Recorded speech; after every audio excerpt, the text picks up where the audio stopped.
Hallo Campingfreunde, das Thema Kocherauswahl ist ein uraltes Thema, wie ihr seht. Und die Vielfalt der Kocher ist viel größer geworden und die Auswahl ist natürlich schwieriger. Nicht so wie hier bei meinen Eltern, die hatten einfach einen alten Benzinkocher und der tat sein Werk. Hallo Campingfreunde, ich bin der Hanjörg vom YouTube-Kanal Reisefalter und heute geht es darum, welchen Kocher brauchen wir und wie können wir den auswählen. Dafür müssen wir uns ein paar Fragen stellen. Wir haben 5 Fragen aufgeschrieben. Wie groß ist der Stauraum? Bekomme ich den Kocher unter, wenn ich unterwegs bin? Und die zweite Frage ist, womit möchte ich kochen? Möchte ich Gas, brennbare Flüssigkeiten oder Strom haben?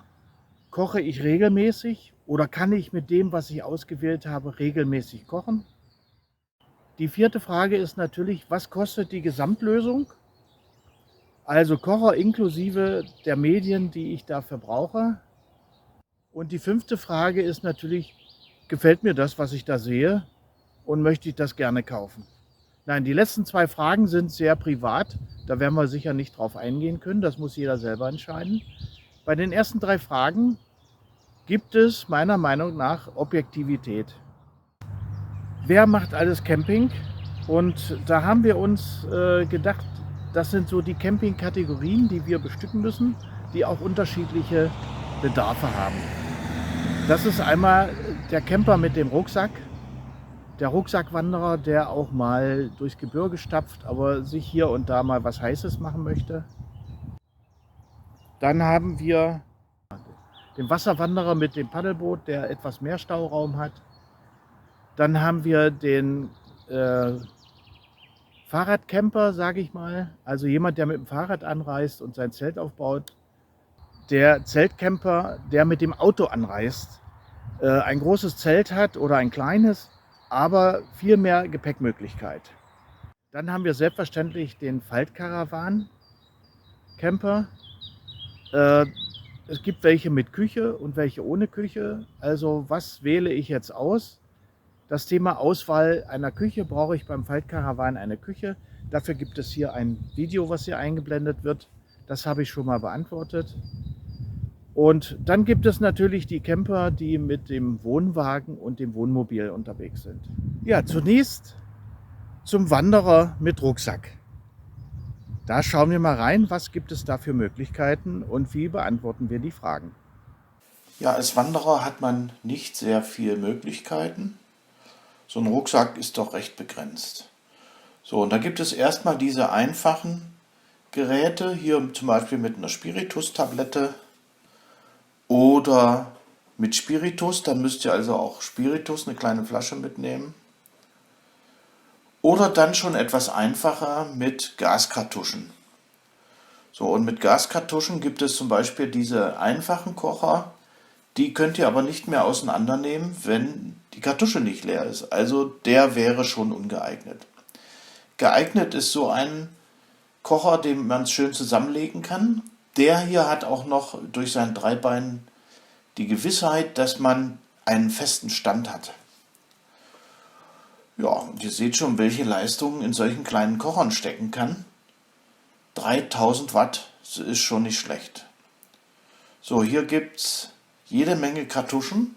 Ich würde also immer eine Schraubkartusche verwenden.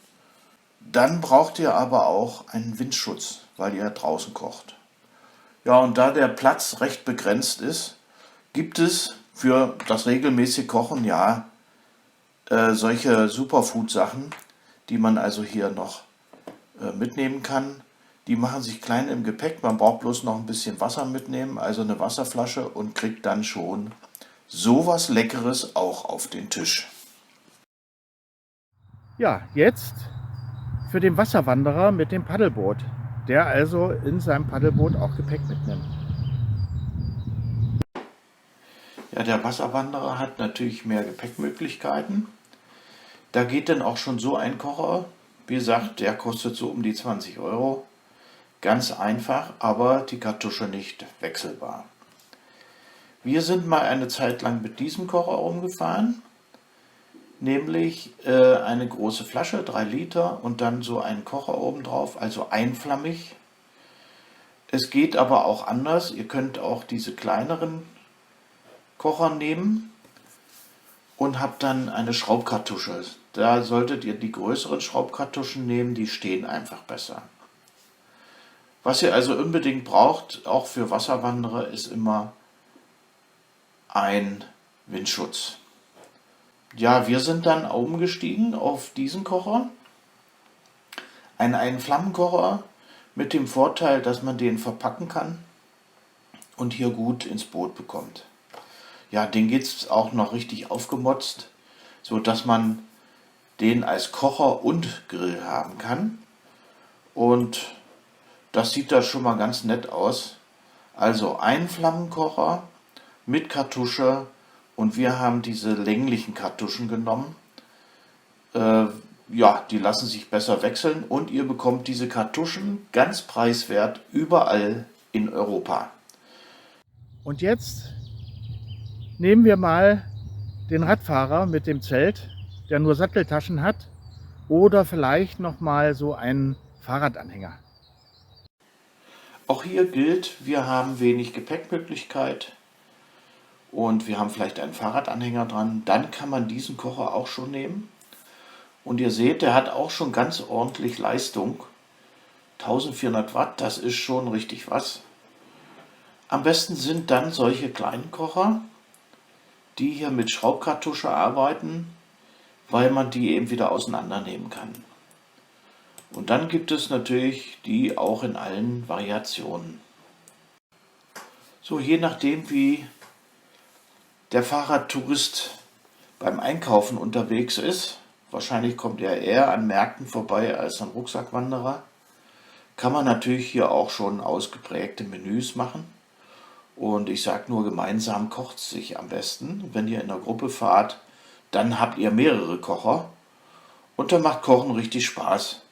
Und dabei ein Gläschen Wein oder ein Bierchen. Das ist dann schon ein schönes Erlebnis. So, jetzt zu dem Camper, der mit dem Auto anreist, ein großes Zelt hat oder ein kleines, aber andere Gepäckmöglichkeiten hat, weil er mit dem Auto anreist. So, die meisten haben dann ein großes Tunnelzelt oder etwas größeres Zelt und dann so eine Küche stehen, wie wir sehen. Und da kommen dann meistens auch 2 Flammen oder mehr Flammenkocher zum Einsatz. Und es gibt diese Gaskocher, sehr nobel, ja, die können auch relativ teuer werden und sie gibt es auch einfach. Solche einfachen Kocher machen es eben aber auch. Ja, und ihr seht schon, wie viel Watt so ein Kocher haben kann. Das kann bis 10 kW gehen. Das ist schon richtig ordentlich. So, jetzt zum Faltkarawan-Camper. Da habe ich ja schon mal was zu gesagt. Aber es gibt auch Faltkarawan-Camper, die nicht gern im Zelt kochen, sondern außerhalb. Und dafür gibt es dann eben auch Möglichkeiten, wenn man keine Einbauküche hat, einen Kocher auszuwählen. Ja, welchen nimmt man dann? Nun, wer keine Einbauküche hat, der hat natürlich so eine Küche, wie man sie hier sieht. Und man kann diese Küche natürlich auch draußen verwenden. Und dazu haben wir schon mal ein Video gemacht, wie man eine Outdoor-Küche baut. Das könnt ihr hier nachvollziehen. Und ihr habt jetzt die Möglichkeit, mehrere Flammen zu nehmen. Und da sind wir natürlich wieder bei unserem Einflammenkocher, den wir auch zum Grill umfunktionieren können. Und wir haben uns einen Kocher gekauft, der so aussieht, ein Zweiflammenkocher mit Grillplatten. Das heißt, die Grillplatten passen auch auf unseren kleinen Einflammenkocher. So, und damit sind wir recht zufrieden. So, hier mal die Leistungen. Ja, 2 kW, also 2000 Watt. Das möchte man schon mal erreichen. So, jetzt der nächste. Das ist der Camper mit dem Wohnwagen oder mit dem Wohnmobil. Also eingebaute Küche, eingebauter Kocher.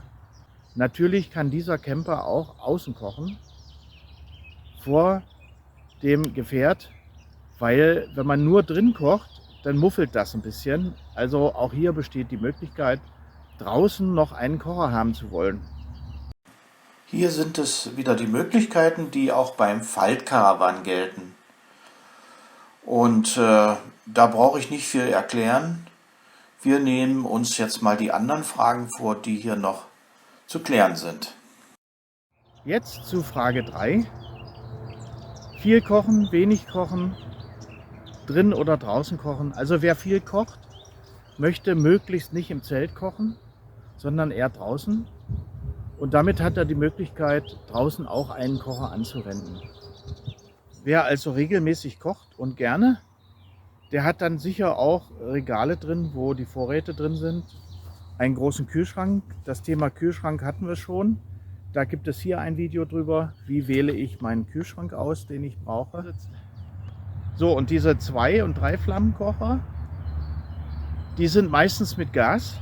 Das heißt, eine Gasflasche haben wir auch. Wir haben eine Gasflasche mit für die Campingaufenthalte in Deutschland, weil wir die Gasflasche ja tauschen. Wer also ins Ausland fährt, der ist da schon im Nachteil, wenn die Gasflasche leer ist. Es gibt eine Möglichkeit, da einzugreifen, wenn die Gasflasche leer ist. Dazu gibt es ein Video, das habe ich euch hier auch mal reingestellt. Aber es gibt auch die Möglichkeit mit dem Trio Powerpack. Wie das Trio Powerpack funktioniert, gibt es auch ein Video, habe ich auch immer reingestellt. Und dazu hat man dann eben auch Schnellverschlüsse am Kocher, sodass man einen Kocher und einen Grill ebenfalls mit dem Trio Powerpack bedienen kann. So, bei den Gasgeräten gibt es immer die Möglichkeit, mit 30 oder 50 Millibar zu arbeiten. Das steht in der Regel am Kocher dran. International sind 30 Millibar üblich. Es geht aber eben auch mit 50 Millibar, allerdings nicht in den Campern und Wohnmobilen. Da sollte man bei 30 Millibar bleiben, weil diese Kocher nicht so gut belüftet sind und dann kann es leicht zur Überhitzung führen. Also wer 50 Millibar Flasche hat oder 50 Millibar Druck, der kocht besser draußen. Da ist das auch sehr angebracht, weil da ist mehr Druck drauf und da geht die Flamme auch nicht so schnell aus. Was braucht man also für Absicherung, wenn man elektrisch kocht? Es gibt elektrische Kochplatten. Da würde ich empfehlen, eine Induktionsplatte zu nehmen, weil die wird schnell wieder kalt, wenn der Kochvorgang beendet ist. Diese normalen Platten, die sind schön billig, aber die bleiben heiß. Ja, das müsst ihr wissen. So, und wenn ihr die Kochleistung seht bei 1000 Watt zum Beispiel, was ja so mancher Gaskocher locker hergibt, da seid ihr schon bei 6 Ampere Sicherung, Mindestabsicherung, ja, dann dürft ihr aber auch nur kochen. Also dann darf nicht noch irgendwas, Kühlschrank und irgendwelche Dudelei an sein, sondern dann ist Kochen angesagt. Dasselbe für 2000 Watt. Es gibt auch Kocher, Induktionskocher mit 2300 Watt. Die sind aber auf alle Fälle mit 10 Ampere abzusichern. Da müsst ihr gucken, was auf dem Campingplatz machbar ist. Eure Stromleistung muss das natürlich auch aushalten. Ja? Da müsst ihr auch darauf achten, dass ihr die 10 Ampere Sicherung habt. Dann gibt es Kocher, die ja, mit 3500 Watt arbeiten. Da braucht ihr dann aber schon 16 Ampere Absicherung. Und dann geht auch wirklich nur noch kochen. Also das könnt ihr euch dann aussuchen. Wichtig ist, dass bei Induktion alles schön schnell geht und ihr braucht andere Töpfe. Ja? Induktionsgeeignete Töpfe, sonst geht das alles überhaupt nicht. So, für die Fragen Preis und Optik habe ich euch ganz viele Links in die Videobeschreibung gepackt, damit ihr euch da einen Überblick verschaffen könnt. Was kostet der Spaß? Wie sieht das aus? Preis und Optik sind wirklich rein private Entscheidungen. Da will ich gar nicht reinfummeln. Ich hoffe, dass wir euch eine Hilfe geben konnten. Wie kommt man dran an den besten Kocher? Das heißt, der Kocher, den ihr wirklich braucht, wie kann ich den auswählen? Da hoffe ich mal, dass das wirklich was bringt.